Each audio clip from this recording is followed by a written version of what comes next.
ઉચ્ચ શિક્ષણની સાથે જ રાજનીતિનો બહોળો અનુભવ, ઘરમાં પણ રાજનૈતિક માહોલ. નમસ્કાર, મેદાનમાં મેડમજીમાં સ્વાગત છે આપનું. આજે વાત કરીશું સંસ્કારી નગરીના મેડમજીની.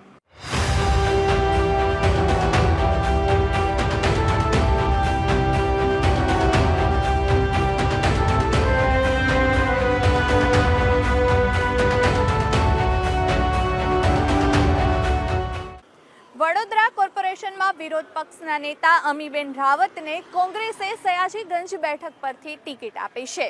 અમીબેન રાવત પર્યાવરણવિદ, ટેકનોક્રેટ તરીકે પણ ખૂબ નામના ધરાવે છે.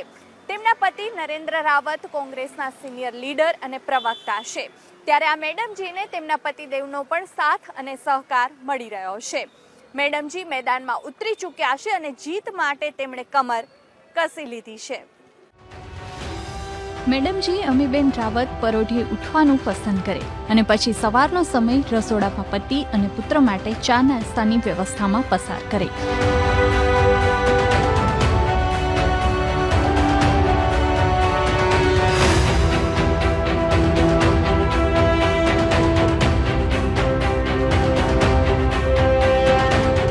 પતિ માટે ચા તો પુત્ર માટે દૂધ તૈયાર કરે.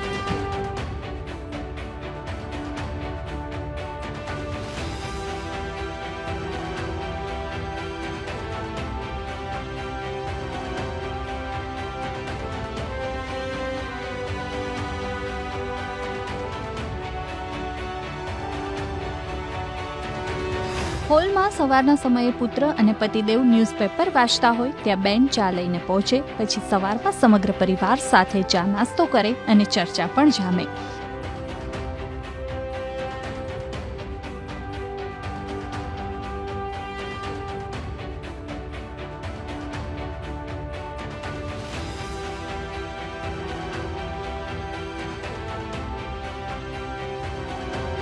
સ્વાભાવિક રીતે જ રાજનીતિમાં સક્રિય હોય એટલે પરિવારને સમય ઓછો મળતો હોય. ત્યારે પુત્રને શું પૂરતો સમય આપી શકે છે અમીબેન, અને અમીબેન કઈ રીતે કરે છે બેલેન્સ?